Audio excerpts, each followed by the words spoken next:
This ain't your grandpappy's Blob. Greetings and salutations, and welcome to Hacker Slash. If you're joining us again, welcome back. There's nobody in here but us monsters. If this is your first time listening, welcome to the party. We are a horror movie review podcast dedicated to telling you whether a movie is a hack, a total joke, a waste of time, or a slash. Totally killer, pun intended. We believe horror is for everyone, and as such, we're rating these movies with the perspective we've gained from our varying walks of life and the flavors of fear we fancy most.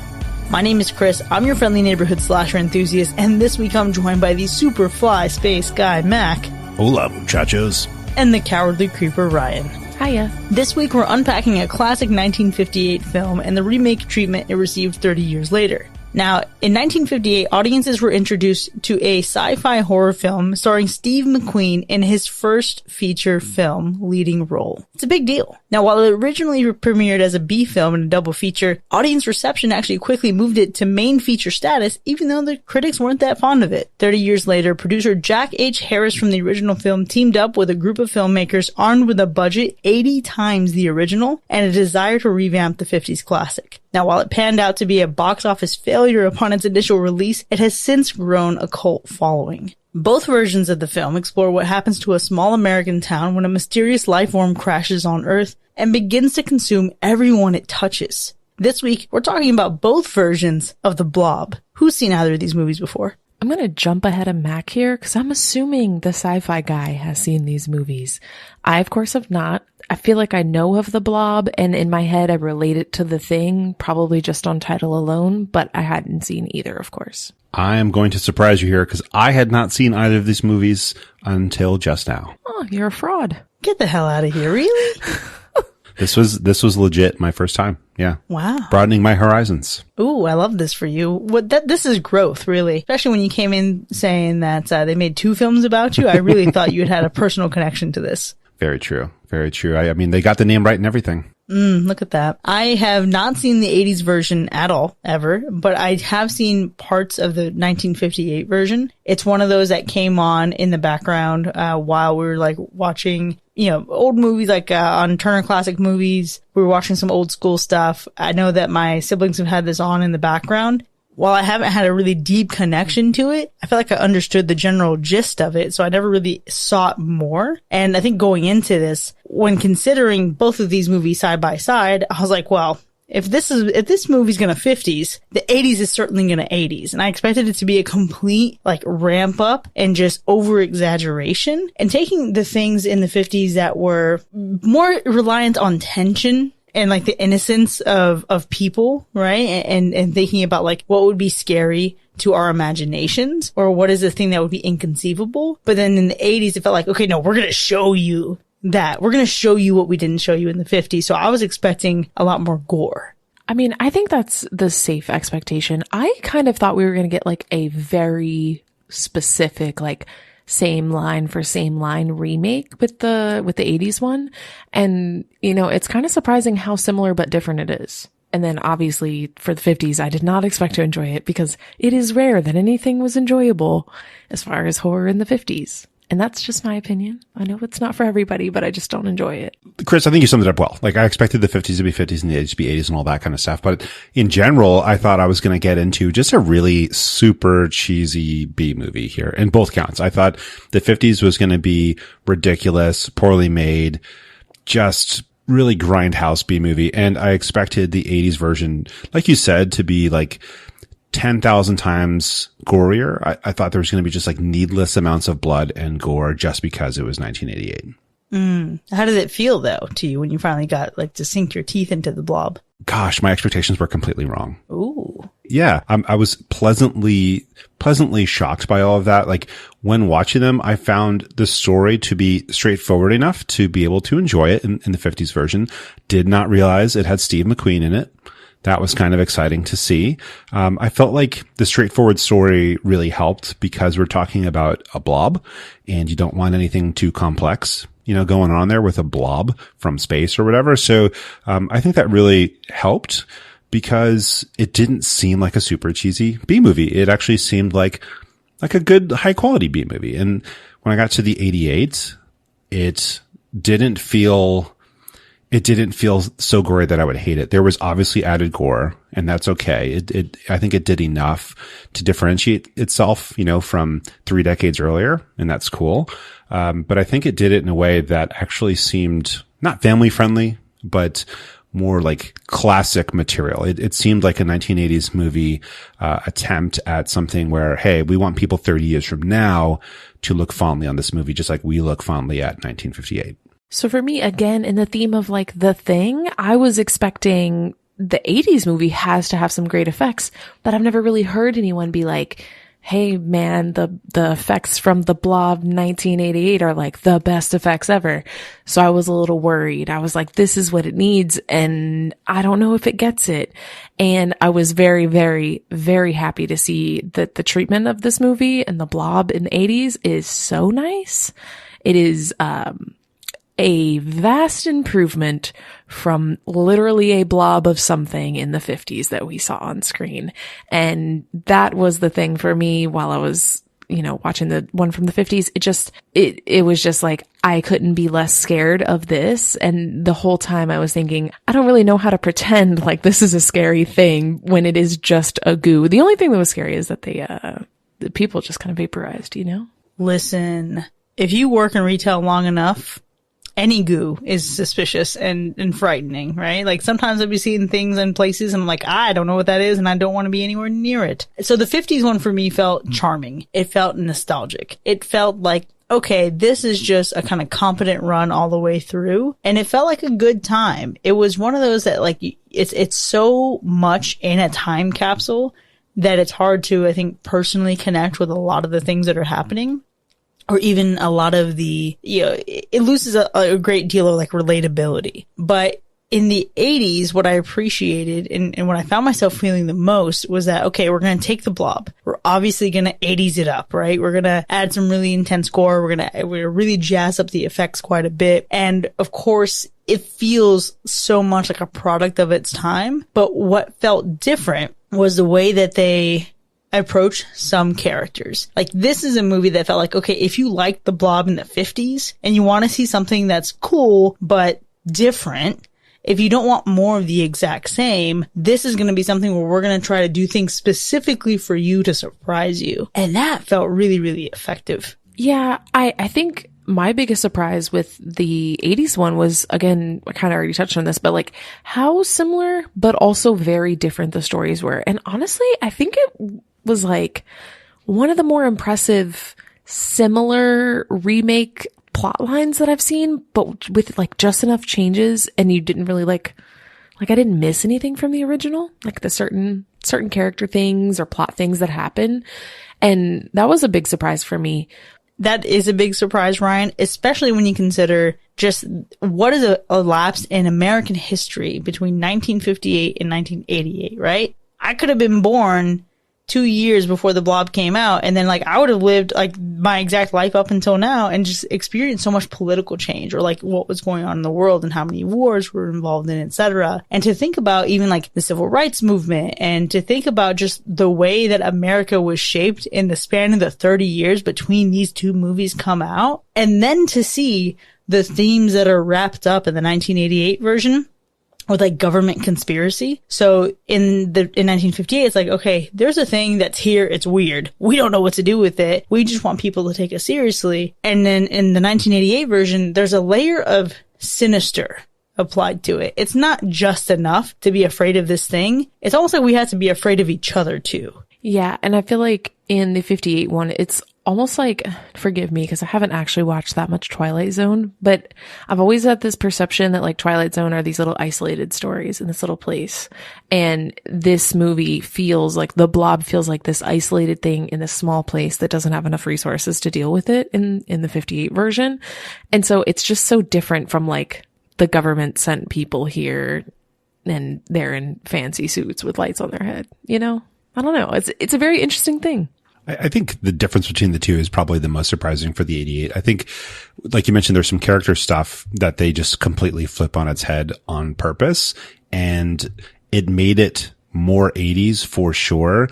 But it also, I think, had to update it somehow because oddly enough, things cycle through. The 58 version, I feel like, would have done really well several decades later, and the 88 version would have done really well in like 2001. Like if they made the 88 version in 2001 with it, like, hey, we need to flip some characters on their heads. We need to have like the bad boy this time. We need to have the strong female character. Those themes would have worked so well had they made this film in 2001. I think the thing that surprised me about the 58 version is that, we didn't need this giant crazy thing on screen. I know that it probably bored you a little bit to not have that, but I think it was mostly just about like characters and fear and wrapping around xenophobia. But I think it worked well enough by keeping it like small scale. And I worry with B movies. Like if you don't go big enough, it's going to look bad. But if you go too big when you don't have the ability to do it, it looks like a giant ant on screen. And I don't want to see that. That's silly. So I think they hit like a good middle mark there of like, we have something visually interesting. We didn't go too big. We're not too big for our britches here. And I was pleasantly surprised by that. Yeah, being too big for your britches is such a danger. You have to take big swings if you want to get big hits. And sometimes it's like a big whiff. You put in all this effort and then you completely miss your shot. I think for the most part, both of these movies took swings at things that I didn't mind. And I think they were both largely successful at most of what they tried to do. But there is a disappointment that I have that feels really petty. And this isn't a serious knock, but it is something that like just bothered me the entire runtime of the 1988 version. And that is Kevin Dillon. Kevin Dillon, who plays Brian Flagg, who's one of the main characters in the 1988 version. Let me tell you how in my like sick off of work from a week stupor, I not only watch shark video movies, but I also watch some like natural disasters or some like action movies. And Kevin Dillon is in a movie called Poseidon about a cruise ship on New Year's Eve that gets taken over by a rogue wave and is thrust upside down. And he's just like an asshole gambler who's like, his name is like Lucky so-and-so. And he's just a dick the whole movie. I'm sure he's been in other things. I'm sure he's a fine actor, but I couldn't watch this movie and then not see that. It just really messed me up. I feel like he plays a lot of douches. Like they typecast him as Mr. Douche sometimes. The question is, does he play those roles because it is his authentic self or because he's so opposite of that he can play that on screen? That is a great question. I mean, I don't know, is he really Tom Hanks? Maybe in reality, he's like one of the nicest human beings. We don't know. I haven't looked it up. I haven't Googled that. I did not find the concept of a giant blob, however, to be scary whatsoever in either film. I always find these kind of things to be a little bit ridiculous. I mean, if a giant blob was slowly moving through a city, I feel like we could just be like, okay, let's slowly move away from it, and just escape it before it tries to eat us. Okay, so Mac's wrong. This blob in 1988 is scary, mostly because it's not really a blob. It's like a thing. It's like an existing life organ. The one in 58, not scary at all. But like the one in 88, it's scary. Okay, does it change things for you to know that the movie was originally supposed to be called The Glob? No, that's worse. More scary or less scary? Less scary. Glob is like, it feels medical to me for some reason. Like a glob of gel or disgusting things? I don't know. It doesn't do anything for me. Blob is fine. I'm fine with Blob, but the first one feels like a literal blob rolling down the street. And it's like, can't we just derail it? Like, can't we just give it a direction to roll and like let it keep going? Can't we just put up some construction zones and just hope it gets stuck? Right, exactly. A little ramp. Push it one way. But at least in 88, I think that this feels like a scary thing. The kills get a little crazy. It's a little scary. Okay. The Glob also sounds like a Rob Schneider film from 1998. Oh. Rob Schneider in The Glob. Ugh, I don't know what it is. That's gross though. I don't like that one bit. I would think if you asked me in 2019, is the Blob scary? And I'd say, yeah, that's terrifying. You have this gigantic thing. Imagine being on the East Coast, and let's say somewhere on the West Coast, this thing lands. You start hearing these little reports about this, and it's like, oh, there's just like this weird thing. It's like a blob. It's just eating things. And let's just say like people just don't forget, like, don't stumble upon a solution to intervene or to stop it. And then let's say a few days later, this thing has now made it as far as Texas. And then it just starts creeping closer and closer. And then you wonder, oh wait, what are we doing here? Like, this thing is going in places, right? It's not like something that you can just lock down and say, okay, I'm just gonna like stay home and I'm gonna be safe from the blob. So in theory, it can be scary. It's like this weird life form.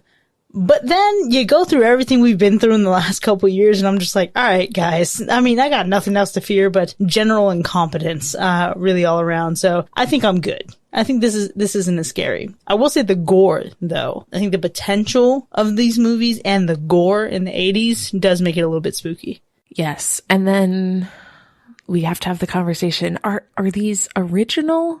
They're not particularly different from any small town monsters there. Everybody has to run and hide from it.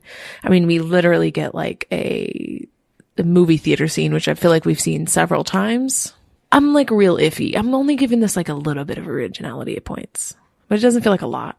Okay. I feel like it's a very similar plot point to many invasion stories that were around probably before the 50s. The entire time I was watching the 58 version, I was thinking of Invasion of the Body Snatchers, especially with like the landing and then the opening and then the goop coming out and all that kind of stuff.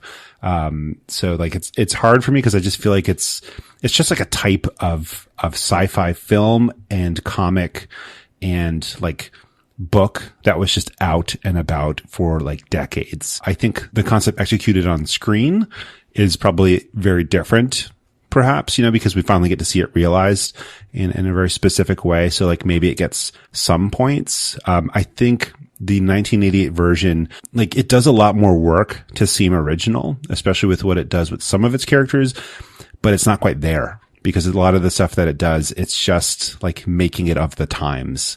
And so it seems like other 80s movies. This feels like a sci-fi trope. Is it a sci-fi trope? 100%. Okay. I mean, almost all these kind of things have to deal with like xenophobia, basically. So, yeah, I mean, it's kind of a trope. So it's obviously a staple within sci-fi. Absolutely. But there is something still so distinct about the 1958 Blob film, rather, that, it stands out to me. And I'm not mad at that. And I think generally when we assess old versus new movies, it's like assessing the originality and, okay, what direction did the remake try to go? Did it pull a Rob Zombie Halloween or did it pull a Psycho from the 90s? And you just like a beat for beat recreation of an original film, except maybe you add Vince Vaughn pleasuring himself in an office, right? Like that's the only difference in those two movies. So I think what this movie did was stay true to the core of what the Blob is, modernize it in a really smart way for its time and its modern audience at that point.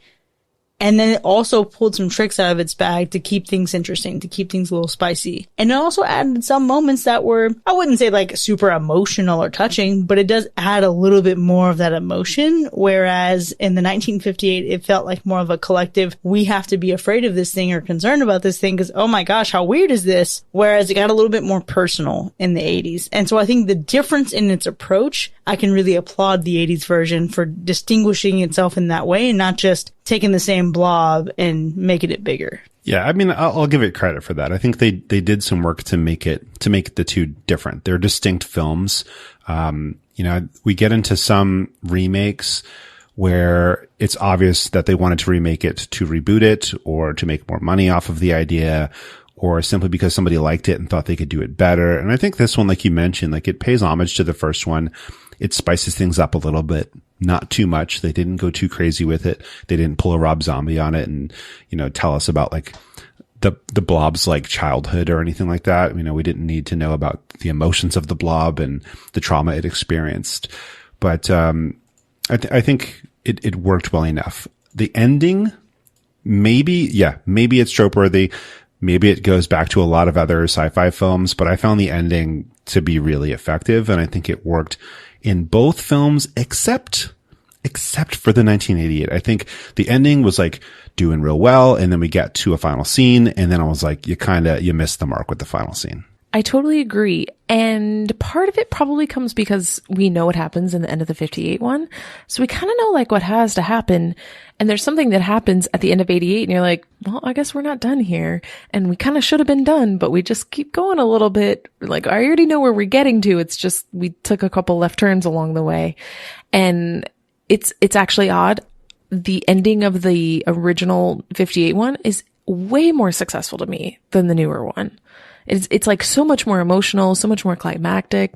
It's an interesting change up there. Also, how great would it be if we had a 2022, not remake, but sequel to the 58 version because of global warming? Oh my gosh, yeah. That's one of the things to consider when you get through the plot progression of the 50s. You think, okay, what would this story look like now? You'd be fucked. Completely. It's like, what shred of hope can you have in considering the world in the way it is right now? I thought the ending for both films were strong. I do prefer the 50s ending though. And I think that's something that we can get into a little bit in terms of like how its characters connect with each other. And we can explore, because of the difference in tone in these films, what could they treat or what could they prioritize in the original ending versus a remake ending? And I think when you play that different of a game, you have to come out to a different outcome. You can't do what you did in the 80s version and then still get the same benefits of the 50s ending. And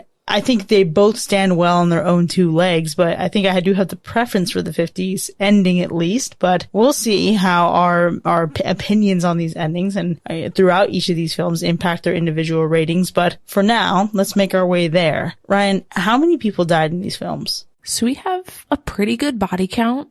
The original gets 13. The remake gets 34. It's just 47 in total. And what about the animal report? And the animal report is pretty good this week. Well, let's go ahead and get into our ratings then. Starting with The Blob 1958. Was it a hack or a slash? So I know that I'm often here talking trash about old movies, but they're just hard. Okay. I love James Bond movies. I love old 60s movies, but I don't often think that they're good. And that's part of the problem. I don't feel like I can relate to them. I don't feel like they're visually interesting usually, unless it's just like a beach and hot people. And that's kind of where the James Bond bit comes in. And for me, this just doesn't do anything. I could not be less interested in the blob of goo, and I could not be less interested in the story or the people. This is all a bit isolated. It just doesn't feel like anything I can relate to. I'll just keep it simple. It's a hack for me. All right. For the 1958 version, I give it a slash. I found it enjoyable. I was pleasantly surprised. I think I was expecting bad cinematography, bad effects. I thought it was going to look really just bad on the screen, but honestly, it looked good. It looked pretty smooth. I liked it.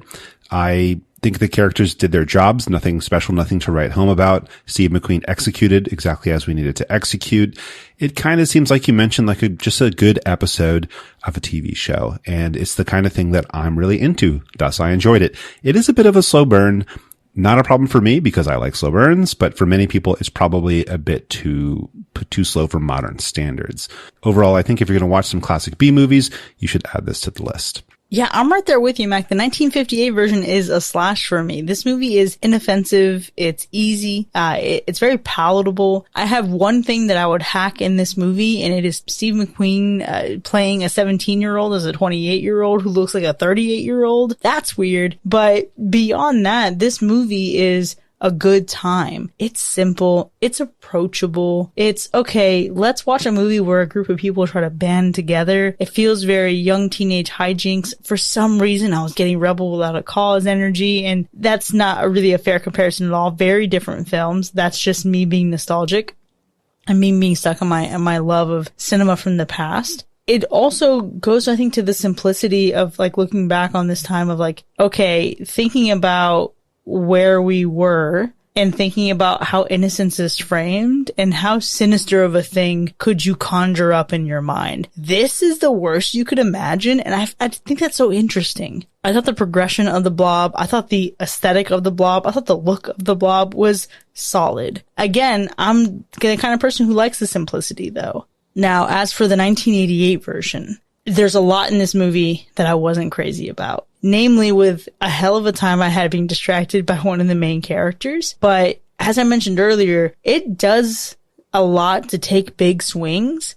And on most of those things it delivers, primarily the Blob itself. This is a movie that made not only an enemy scary, but the enemy of my enemy is still my enemy and not necessarily my friend. It really, I think, does well to pick up on themes of the time and think about like this underlying insidious paranoia that kind of dwelled in most people and applied that as a really thin layer on top of the central conflict of the story. I think this is a great example of taking something and modernizing it 30 years later versus just trying to do a rinse and repeat altogether. So for its swings in an attempt to be a little bit more original and distinguish itself while still paying reverence and still having nods to the past, I give that a slash as well. So this movie is very 80s and it's definitely not perfect. I mean, the first set of dialogue that we get is trash. It is so unrealistic. Someone literally says, when out loud, a thing you've never said to anyone ever. And so I didn't go in with high hopes. I didn't like the first one, but I found that the effects in this movie for the Blob are so freaking good. The monster hits. Literally and figuratively. The kills hit. The characters are so secondary. The story is so secondary. However, the other thing that hits is the small changes that they made and the moments where you think you know exactly what's going to happen and it's just slightly different. Just slightly. Not much. Just enough to keep you interested in the story. And I think it's done so well for a remake. It's very hard, I think, to either completely change a remake or to not change a remake at all. Neither of those feel very good. This is a really good in between for me, and the Blob is the thing that gets me. It sucks me in, literally. So it's a slash for me. This is what I would say that Max said before, which is if you want to watch a good B movie, put this on. It's like a good time. It's not perfect. It's not amazing character and dialogue wise. And there's some cringy things that happen, but it's quite good and quite enjoyable to watch. I'm also going to give this a slash. I think for a lot of the reasons both of you have talked about it being good, but, Kevin Dillon's character is probably one of the most unnecessary parts of this film. I think that Shawnee Smith's character could have done way more if they had given her the space to expand. And I'm really glad that they made the change for this film to be more about her than, you know, a replacement for Steve McQueen. I think it was a great move. But I found it to be an entertaining film. I think the effects are insane considering this was before modern CGI. And this is why practical effects are just better, because you can make a B movie in 1988 with practical effects that show a blob of just like gelatinous crap moving around, and it looks so much better than if you did the same thing 30 or 40 years later. And that's insane to me that we still haven't quite nailed it. It's entertaining. It looks cool to see a giant blob, like rolling around the screen. You know, I mean, I don't know why that is, but I sat there on an afternoon and watched both of these films, and I didn't feel bored and I didn't like regret my time. I think it's just kind of like a fun, fill a big popcorn bowl up kind of a watch. Yeah, that sounds dangerously close to fun for the whole family energy like Paris thought Nope was. Honestly, though, it does kind of have that energy. Yeah, I wouldn't mind watching this in a triple feature with Nope. I think that's a really good point to make, though, Mac, because I watched both of these movies late at night, and I thought, okay, I'm clearly not going to be able to do this. I'm going to be able to do one movie, maybe I'll start the other, pause, and then like I'll restart it the next day. And I found that the 50s version was so easygoing and smooth going down that the 80s version was like a really nice bookend for it. It starts out with, you know, a little bit of a fake out that I deeply appreciated. And then the excitement that builds, the tension that builds, the direction and being able to assess both, compare one right after the other. This really was a solid double feature. It really was. I think both of these would earn a place on a projector. This is the kind of thing you could easily like sit in your backyard and drink some beers and eat some popcorn and have the fam out and watch and have a good horror night. Well, you can launch both of these films up for your next horror night because as of right now, The Blob from 1958 has earned 2 slashes and 1 hack, while its remake in 1988 has earned a universal slash. Now, you can find both of these movies available for rent or purchase online, so go check it out, and then join us in the second half so we can dissect these blobs together. We'll see you in a bit.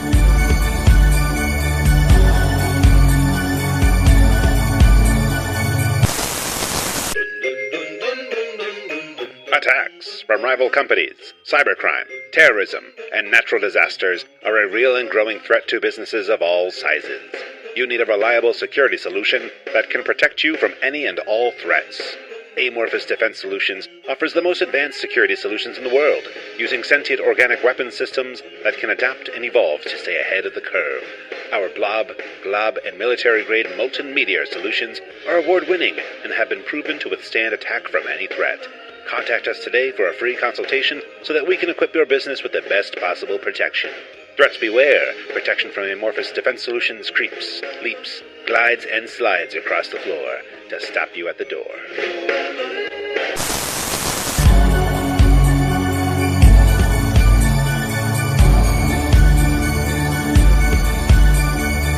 Welcome back, folks. You are now entering the spoiler zone for both versions of The Blob. Now, the original has earned 1 hack and 2 slashes, while the 80s remake earned a universal slash. Now, we have a lot to get to here, but before we get into the specifics of why we rated these movies the way we did, we had the matter of gore to attend to. Ryan, what's the gore score for each of these movies? So I think the 1958 version is very simple and straightforward. There is very little gore. It is all implied gore and goo. A bit of goo. The goo did a good job, though. I mean, the goo on the guy's arm, that was pretty grotesque. Yeah, it definitely looked like it was like burning, eating, that kind of thing. So that was a good part of that. The 1988 version, though, absolutely got a good bit of gore there. And we got like different kinds of gore. We kind of got people getting sucked into things, body parts getting like burned off. We got all kinds of stuff. Yeah, I think I like the play where in the first movie we have, this guy's arm covered by this goo, and then in the remake here, we get a guy's arm ripped out from the goo because it's softened all of his tissues. Oh my gosh, the goo period is gross, but to see the stark difference in how that man in particular was disrespected by the blob, by the goo, absolutely disgusting. I didn't expect it to go as hard as it did, and obviously that sets the tone for the rest of the movie. Yes, and it was quite enjoyable. But to go back to 58, what were your favorite kills? All right, so I'm going to go with Dr. Hallen. Dr. Hallen is one only because, you think, okay, he takes it seriously. He's trying to go get his gun, rest in peace to the nurse who really couldn't make it out of that situation alive. But it was the drama in which we see him go. And it's like, okay, this is someone who saw what was happening. This is obviously their hope, right? They're thinking we have someone on our side, someone in our corner, and then that hope is extinguished right before his very eyes. And that obviously sets into play, is anyone going to realize that he's gone? Everyone thinks that he's just out of there in the first place. So it's the drama in which he dies, and then the fact that no one will accept that he's dead, except for our main characters, which was wild to me. It was pretty wild. I think that was a major portion of that movie, was them just trying to like convince other people the dude is actually dead, and we saw it happen, or at least we saw like the after effect of it happening. I think the impressive part of that was like the speed with which the blob took him out and took the nurse out, and we didn't have to see it on screen. I think we just knew what was going on. But like, I feel like he just got into the same room with it, and it operated with the same speed as the 1988's Blob. Like it was quick. I'm not sure how it did it, but it did it. I think my favorite kill also happened with speed, and that was the projectionist in the movie theater, because the blob just kind of like jumped up at him like, "What's up, buddy?" and then hugged him, and he was gone. And I like that because it showed a little bit more sentience to the blob. You know what? The best part about the 58 blob is that once he consumed somebody, they were just gone. There was no trace. There was nothing. He just came in for a hug and then evaporated you. Yeah. No paper trail. This guy knows what he's doing, right? Right. And I'd say that's like a little bit creepier than all the stuff that was left behind, from 88. But in the original, my favorite kill is actually like the original kill, which is the guy that, has his arm being eaten, consumed, whatever you'd call it. I just like the way it starts, and it seems like, not like a huge deal. I mean, obviously he's not okay, but not like the biggest deal. And then things get crazy, and then he's gone. Rest in peace. So what about 88? What are the best kills? So for me, it was the first one that we see that's not consistent with the previous movie. So you start this movie with the old man, and then you think that Paul might be our Steve McQueen. Granted, I know that we see Brian, interacting with some of the other characters. He's kind of painted in a different light in the beginning of the story. But I think initially you expect that Paul is going to be our guy. For sure. So the suddenness with which he goes, this blob just falling onto him, and then to see how deformed his face is. Oh, the arm being gone, like he's genuinely melted by this blob. It was so disgusting. And that was a moment where, obviously we get the same old man dying in the beginning of this movie. That those effects were great. Paul's effects reminded me of The Thing. That was like the greatness that I saw in that moment. That was such a sudden kill. And I didn't believe it when I was watching it, because they do play it off like he's going to be there until the end. And like for it to fall on him, I thought maybe they're going to show him getting away from it, but they very quickly just said no. Like he's gone. This dude's melted. And when she went in to grab the arm, I thought maybe she can pull him out of it. Like it hasn't completely consumed him yet. And that arm just ripped off, just like shredded off from the goo, just melting it. I was like, oh, this is game over. This is a very different kind of blob than we might imagine. I loved it. This ain't your grandpappy's blob. And for sure that kill hit the best because we weren't expecting it. We knew he was the guy, and then he wasn't. Speaking of the guy, my favorite kill is George in the kitchen, getting pulled into the kitchen drain. That was nuts. That was a completely insane kill. And I loved it because it wasn't quick. Like, Paul's death was pretty quick, but George is like, it's pulling him piece by piece and it's jamming him down this drain as he's going. And there's just like blood all over the place. And it is kind of comical to be sucked down a kitchen drain like that. It's kind of hilarious as you're watching it, but it's sick and gross, and I love it. But also, like, the best thing is that kill could have looked horrible. It could have been so corny. And honestly, that's one where I'm like, I'm not even sure how the special effects worked here. Like, I don't know how they made this look so real without CGI and everything. That one was really good. My personal favorite was Fran in the phone booth, because it was such a cool, like, top view that we end with. Obviously, we have so much tension building up where she's being engulfed in the slime, the blob. And I loved it. And again, it's another one that stood out to me as like, this looks so realistic. How did they pull this off? This doesn't look like the special effects of like Nightmare on Elm Street, where things are like, this is nonsense. This looks so goofy. It looks amazing. And honestly, a lot of these kills are so good. The only time the effects were like a little off for me was towards the end, like on the street when things got like really big. But with that being said, I have a few small things. There's a lot out there for visual effects with the 1988 Blob. But I think a few things that were really interesting to me that I think I kind of figured, but it's cool to see them confirmed. A lot of these effects in these scenes were shot in miniature, including like Fran in the phone booth. And for miniature, I don't think anything looks odd. Nothing looks off. So it was done super good. I love that. And then basically the other things that are really cool is the blob was the hardest part. Basically everybody who was making this movie was like, yeah, the blob in 58 sucked. It wasn't scary. And the problem is it's really hard to make a cool, scary blob on film. So they ended up mostly using like a bunch of different structures that were covered in like a silk that also oozed. And then like pockets of like different materials and all kinds of stuff.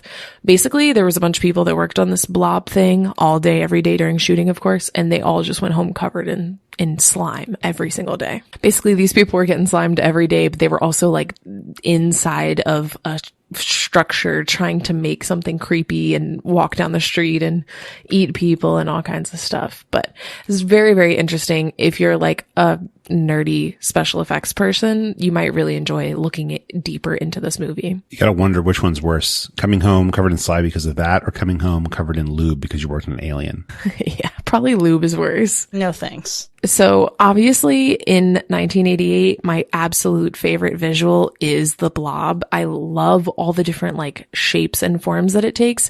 And I think that's what makes it the most successful, because in 58, it was just so simple. It was literally just like a blob rolling down the street. So for me, definitely my favorite visual in 88 is the Blob. I have a small like random favorite one, which is also the government hazmat suit guys, because they have like the classic shady government hazmat suit thing where it's like dark and they have like the little light. And I don't know, is this exact same suit in other sci-fi movies? Because it seems so familiar. Is it in Stranger Things or something? I don't know. I feel like I've seen these dudes before, but that's like my second little small thing. And I'll be honest, visually, I don't have a ton from 58 that I loved, except like the cars. The cars are great. I think they were probably one of the most beautiful parts of the movie as objects, but I think the color from 1958 was my favorite part. I did not expect it. You know, there's black and white movies that come out after this film. But I think the color seemed rich enough to where it wasn't boring. A lot of 58 and earlier films, I feel like you get some of that like muted look sometimes, which is nice. Like it seems kind of smooth and everything, but I feel like this movie had some richness to it. I think the Blob, the work that they did, like it was helped by the fact that it seemed pretty vivid. Yeah, I think you're right on the money there with the vividness, the color and the richness of the 1958 version in particular. Obviously, there are some bright, bold colors in the remake, but one of the moments that I loved so much in terms of just the aesthetic of the 1958 version is specifically the silhouettes of the trees with a meteor crashing down. And on its face, does that look like the most technically proficient or competent shot? No, absolutely not. It's like, it looks like it's a combination of a few different elements, perhaps some, some matte paintings, etc. But there's something so beautiful about that need for that style of production that I absolutely loved. And it looked very romantic, not in like a strictly romantic because they're on a date in this spot, right? But in a, wow, how could you not fall in love with filmmaking in that moment? Like it's very brief, but I love that. I think that's a great example of the colors that you're explaining. The other element that I love is, Ryan, I'm right there with you, the Blob. I think the 1958 Blob was satisfying to me, but I like the differences that we have in the 1988 version. I do also love, especially when you think about that phone booth situation, where you have, that moment where she sees the sheriff floating by, realizing, oh my God, he's gone. You'd think again, another character that you're expecting to make it to the end of the movie, and he's gone so quickly because he was going to check on her specifically. I do also appreciate in a really silly way that the Blob reminds me a little bit of Pepto-Bismol, right? Like you look at a lot of images that we have of the Blob against some glass, and it looks like someone just poured Pepto-Bismol down the glass. It is. I can understand that relation for sure. It's kind of like that. I do appreciate in the 88 version, we get a nice sense of that like semi-opaqueness of it. Like we know it's like a thick gelatinous substance, and in the 58 you don't really see through it enough to know what's inside. Like maybe nothing's inside, right? But in 88 we know that there's skeletal remains inside of it. We can see the faces being melted. And I think one of my favorite things about 88 visually was the effect of the Blob melting people, because it wasn't just like consuming them, and we get that idea in 58, but it was legit like acid on their skin. And so when it starts to take people out, it was really interesting to see it like fizzle, on a human body. I think that was just a great addition. Yeah, there were some notes about like why they specifically went that route instead of just, not why, but like them choosing to specifically go that route rather than just having the Blob kind of like consuming people. It was like a physical, like an acid burn kind of thing. And I do think that was a lot more effective. In thinking about the scenes for both movies that I absolutely love, it's when we first make contact with the Blob. It seems innocent enough. It seems very, okay, what is this thing? Why would you touch it? Sure. But to see in the beginning when it just kind of like comes up on this man's hand and then it's slowly getting worse, I love both of those moments in each movie because it really starts the timer for how quickly everybody's going to fall. Obviously, it moves, I think, a little bit slower in the 1958 version, but that was such a great moment of discovery. It does so well to bring all the characters into the right spot to say, okay, this is something weird going on that we don't quite understand, but then to use that as a catalyst for like a red herring, like everybody's assuming that Brian had something to do with it, and to see the differences in how everybody responds, especially in the 1988 version, where, of course, looking at the differences and how time has evolved, and the nurse is just saying, does he have Blue Cross medical insurance of any kind?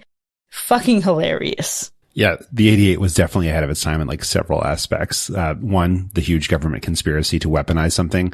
I absolutely loved that. But the insurance thing, that little crack like really made me laugh.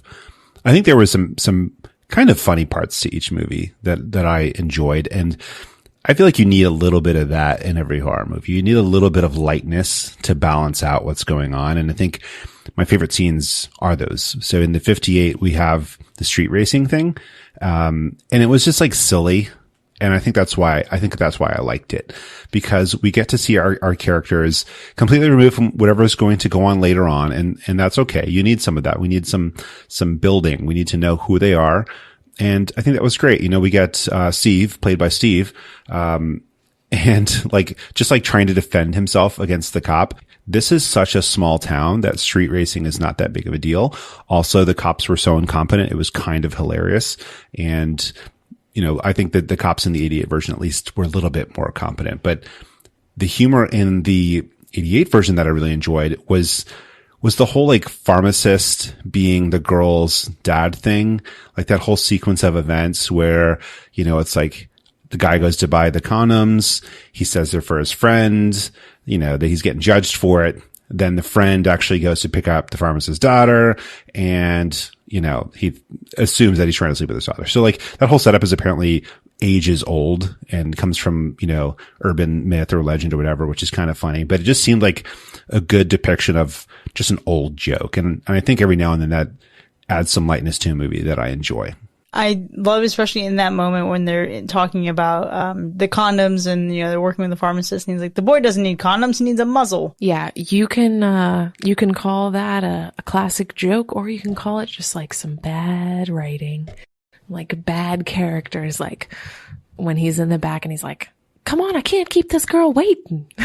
Like, God bless. So I have struggled, but I found a favorite scene in the 1958 version.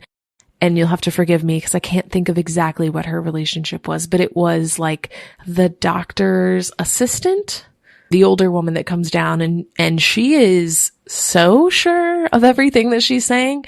And to be fair, she's not wrong. Like, she doesn't know she's wrong. Everything she's saying is right. And by golly, when you only have house phones and you can only call the hotel once someone gets somewhere, there's not really any way to prove any of these things wrong. But she was just so surefire and just so confident in everything she was saying. I thought it was lovely. That was like a little bit of funny comedy that I took out of the first one. So I enjoyed that scene a lot. I think it was the perfect thing to throw everybody off the case, although, you know, the kids could have explained a little bit more of what happened, because they just kept going, something's wrong, and no one said, hey, I saw him in the window and then he was gone, and also I brought this man here who seemed to have some sort of disease. No one mentioned that for like a very long time. So that maybe would have helped. But that was my favorite, the little spicy old lady from the 58 version. And in 1988, it's kind of cheating because it is technically a kill, but my favorite part is when we realize Paul's not going to be our guy. When Paul gets killed, it is like a twist. And before this scene, before they hit the man with the car, it does seem like a different movie. It's not the same. So you're kind of just like, okay, well, we're just, you know, I mean, we're in a small town, but, well, you know, we got this bad dude, we got some cops, whatever. And then we realize, oh, this guy's bad. It's perfect because he replaces the bad kids from the first one, and the cop doesn't like him. And it, you know, it all kind of starts to line up, and then Paul dies, and you're like, well, where are we going from here? And I just love it. I think it was the perfect balance. You know, that moment, that realization that Paul isn't our guy, was such a welcome departure for me. I just wish someone else had been our guy, except for Brian. Granted, looking at the character that we have, Meg, who is much more like the Steve McQueen replacement for this movie, and she's more active, I can appreciate that departure. I just could not get behind or get into Brian by any stretch of the imagination. And maybe that is just a Kevin Dillon thing. Maybe it's just like a recency bias thing. Maybe it's I don't like this actor, and so I wouldn't have liked maybe I would have liked this character if someone else played him. And that's really silly and not something to discredit the movie for at all.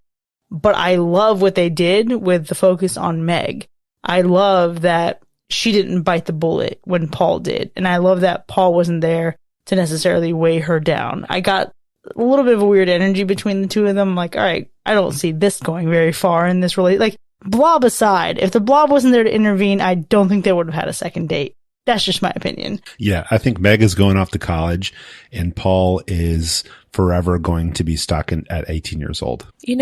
I think that's probably exactly right. But isn't it better than being 28 and being stuck at 18 years old, literally, as Steve McQueen? Absolutely. I will just get that part out of the way then. That is my worst part of the 1958 version. You don't have to sell them as a 17-year-old. They could have been young adults, right? They did not have to be teenagers. Being teenagers added nothing to the movie aside from we're not going to take you seriously. But I still feel like remove them being at home.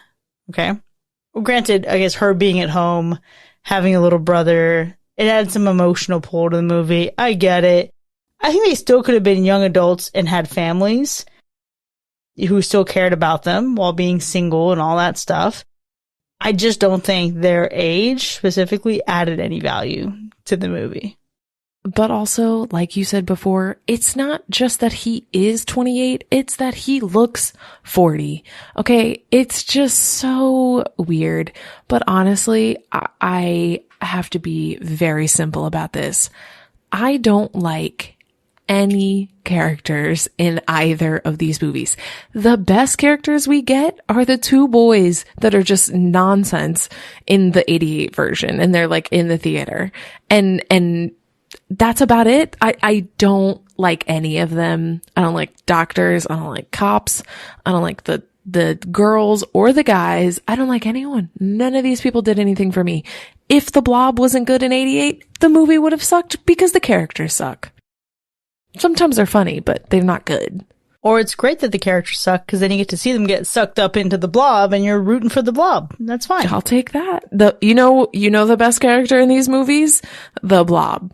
That's it. You're not wrong. We see a lot of growth. I mean, honestly, did anyone develop as much, literally and figuratively, as much as the Blob did? No. Your boy showed up microscopic. A really small organism, and then grew massive, and didn't let anything stop him or get in his way. He was slowed down, but nevertheless he persisted. Your boy is really just resilient. The Blob put in work. He did his thing. Everyone else hated it. I think if we just look at how they set up each film, though, it's kind of interesting. I mean, the 58 version is such a classic, strong leading male actor, female actor that's there for the ride, but doesn't really add much because we won't let her add anything. And I love that the 58 had just our typical cops that are not really going to help out with much until we let them at the very end. They can kind of be useful, but they're doofuses basically for the entire film. It's just like a vanilla way of having a cast. I think the 88 version spiced things up. I just think they should have given Meg more. I think get rid of Brian, let Meg blossom, and that would have been so much more interesting. I get what they were doing with Brian's character, trying to let him be the bad boy or whatever. I just don't look at Kevin Dillon in this and think that's a bad boy right there. You know what I mean? I don't see it. I don't see him having tattoos and, flicking cigarette butts around. He just looks like he does a pose at one point where he leans up against a building to hide from the sheriff. And it just looks like he's posing. Even it looks like the character himself is posing, not even the actor. Mm-hmm. And it's just so you're just try hard. Side note, I thought that the poster that's behind him when he leans against that wall was The Thing, and I got super excited about it, but it's not. Sadly. It could be, but it's not. That would have been a delightful little Easter egg for sure. So, since I have to say a best part, for the 1958 version. I actually think it's not that hard, and I'm going to go with the ending. I think the end of 1958 is good. It's unexpected. It is full of emotions because you have everybody kind of trapped in this building that's on fire. And, you know, they kind of just give in at some point. They're just kind of like, right, well, it's been nice knowing you. We enjoyed that date one time. That was a great time, but we're done here. And it doesn't end up that way. And I think it's clever to realize the freezing thing. I hadn't realized it at that point already. I didn't put two and two together with the walk-in freezer. And I really enjoyed it. And it was interesting having to have everyone come together, kind of fight the fire, but actually be fighting the monster. I love the ending of the first one. It's so good. No, the ending is so good. Obviously, the worst part of the 1958 version is Steve McQueen looking 38 when he's 28 playing an 18-year-old, 17-year-old, whatevs. But I will do an additional layer here for worst part, and that would be in that emotional moment of facing the reality of the situation. They're thinking it's all over, and, you know, you have this really great moment of her looking at her little brother and just saying, hey, just go to sleep. It's going to be okay. And you're like, she's trying to spare him this agony and like this realization of like, you're going to burn alive.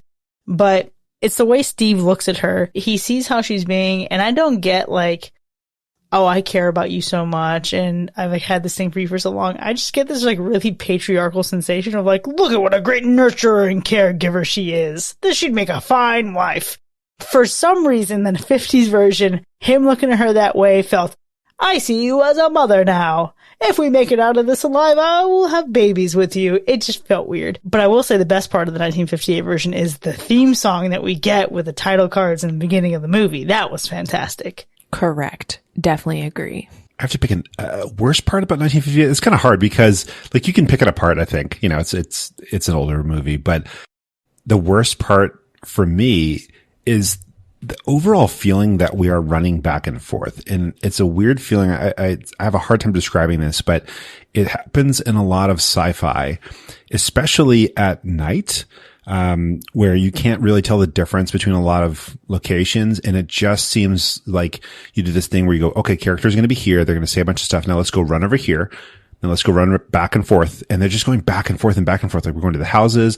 Now we're at the, we're at the sheriff's office. Now we're going back over here and let's go back to the medical office. Like I feel like at least in the 88 version, you get a better sense of like the scope of this town and a lot of different places where our characters are. But I feel like in 58, that was probably our worst part. It just felt like we were being bounced back and forth between the few different places we had to shoot. I agree. That was tough, but it was not nearly as bad as in 1988 when we get the Spider-Man shooting Spider-Man shooting Spider-Man shooting Spider-Man scene at the end, and everyone's just holding up their guns pointing at each other in a circle. It's so dumb. And then not only do we get that silly, silly moment, but we also have like an extension of the ending where there's just like, they shoot one of the, basically, Spider-Man shoots Spider-Man and, accidentally, I guess it's the Blob's fault. But like that whole bit there in the middle, standoff in the middle of the street,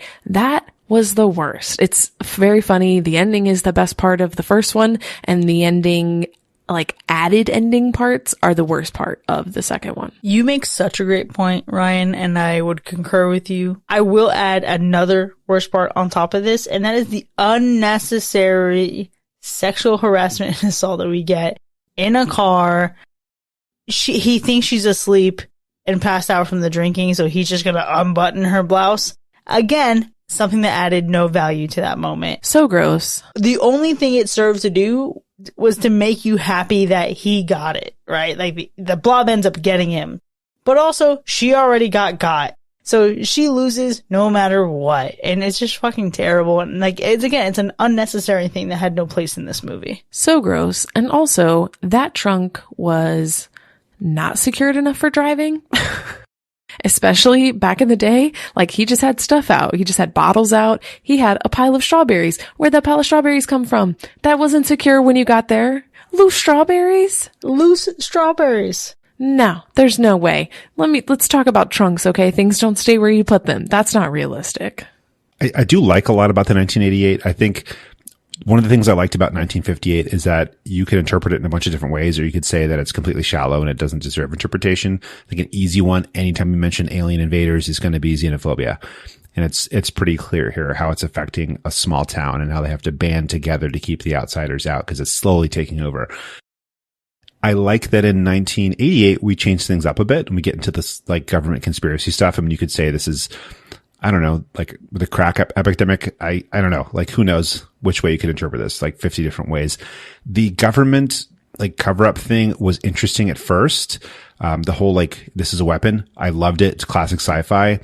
But then when they had a bunch of guns, that's where they lost me. Is like these dudes in hazmat suits who are like a bunch of bureaucrats and scientists and stuff now have to chase Kevin Dillon on a motorcycle and try to take him out. It seemed kind of tacked on and wasn't my favorite. I definitely would have preferred it had they gone a different route with that, you know, like a larger government presence, maybe like blocking the town completely off, like there's no escape, would have been more my style. But it did seem a little bit like haphazard just to have the hazmat guys go from studying this thing to suddenly they all have M16s on them. Alien invasions are oftentimes, you know, seen as like this insidious force where one person is affected and then it's 2 and then it's 10. It's like, oh my goodness, it's taking over and all of our good American values are just going to go right out the window. And yeah, it's a huge trope. So you could interpret it that way if you want to. But I mean, I think watching 88 though, like it's an enjoyable little B movie. You don't have to look too deep into it, but I think you could, you know, if you wanted to, because I think the government conspiracy thing 100% was something that people were worried about and concerned about in the 1980s. I think the whole like weaponization of something for the government use, obviously something that they were thinking about back then. I think if we were to carry it forward another 15 to 20 years, it would have ended up in the private sector and then contracted by the government. That's how things would have really landed. Okay, so we would have monetized the Blob. Got it. Oh, 100%. The government would have created it, researched it, studied it, right? And then we would hand it over to their friends in the private sector who would then charge the government 10 times as much. Ooh, love that. Feels great. What doesn't feel as great is my desire to rewatch either of these movies anytime soon. I think they do have some rewatchability. I really need to get over whatever this mysterious thing is with me and Kevin Dillon where I just can't see past him. Maybe one day when I make peace with that relationship, I can give it a go again because the gore and the effects really were top notch. The 1958 version I can absolutely see rewatching when I want to have a nice, chill, rainy day. But again, no time soon. I think there are a lot of other like movies of this era. Like I'd love to see the movie that this was on a double feature with. I'd like to see some other like creature features, monster movies before watching this one again. I have an answer for you. What's that thing called? You know, when we see human-like things, but we know that they're not human, is it like Uncanny Valley? The Uncanny Valley. Yeah. So is this Kevin Bacon Uncanny Valley for you? Is that what's happening? Maybe. I don't know. I just don't fucking like him. I don't know. I think you just need a break from him. Probably. Well, I'm going to take a little break from these movies. I'm not running to see them again. I probably would rewatch the 1980 version again someday, but it's going to be a while. I think these both have rewatch value. I think the 58 more so than the 88. I think the 88 is something like you watch and you're like, yeah, I totally have seen that. And if somebody else is like, oh, I'm getting into some old 80s movies, maybe you're like, yeah, dude, do it. And if you're like, you want to join me, you're like, I'm good. I've seen it, you know, but the 58, I think you could throw that in one of your like classics rotations, your older movies, you know. If you happen to be like me and want to own a projector one day, maybe that's one of the ones that you project and you have your air popper make all that popcorn and you just watch movies for 3 days straight. Ooh, that actually sounds very cozy and I would love to join you on this and on this endeavor. I have to find eventually an affordable projector and screen, but old like theater chairs. They have to be red for some reason. I already have the air popper. It's like designed like a classic air popper design. It's red and stuff. And, but yeah, this is the way. This is the way. Obviously, we have some sentiments about rewatching these movies, but I think, you know, when all is said and done, the Blob 1988 scored much better than the 58, but the 58 still has its value. So let's do our quick head-to-head comparison here. Which version do you think had the better visuals? 88. 88. Okay, for most things, I'm actually going to go 58, but for the effects and the gore, 88 wins out for me. But I just love the cinematography of the 58, and that's just my penchant for nostalgia. But what about the better story? Oh, this is tough because I like simple and simple is best. But The characters are more interesting at 88. I'm gonna still go 58 for story. I'm going 88 for government conspiracy. I can give an honorable mention to the 88, but I love the 58. I love the mysterious, we're just humans trying to survive a night versus the extra insidious layer. Like, I don't want to be reminded of how much things already suck in reality. You know what I mean? It's like a little bit of escapism for the 58. 88 still has a great story, though.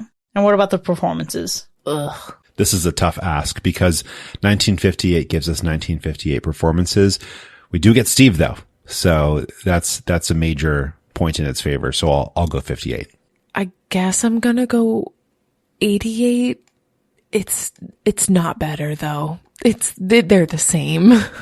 I think it would be very easy for me to prefer performances in the 1988 version, but no one blew me away so much. So I'm going to give it to the 58, and here's why. We have a fantastic dog in this movie who's really giving it his all. He's barking up a storm. He's trying to be aggressive. And when the going got tough, he got going down the street to safety. So your boy gets top notch there. There was a very cute dog in 88 too. He was adorable. There was, but honestly, the 58 dog did more. Different economy. This is a horrible poll. The people were so bad that we prefer the dogs and their acting skills. All I'm saying is there's a lot of weight in that little terrier's shoulders. And with that, folks, the Blob from 1958 and the Blob from 1988 have both fared pretty well on our show, with the 58 earning only 1 hack and 2 slashes, and the 88 remake 30 years later earning a universal slash. Now, we've had a lot to talk about here, but it doesn't end here by any means. We want to know what you think. Where do you stand? Do you prefer the 88 version? Do you like the almost innocence of the 1958 original? Let us know. You can join in on the conversation for free by hanging out with us over in our Discord, and you can click the link in our show notes to sign up. If you've enjoyed listening to this episode, consider becoming one of our patrons. Visit patreon.com/hacker/ to enjoy more of the show with early access, extended episodes, bonus content, and live shows. We'll see you next time, folks, and remember, timing is everything.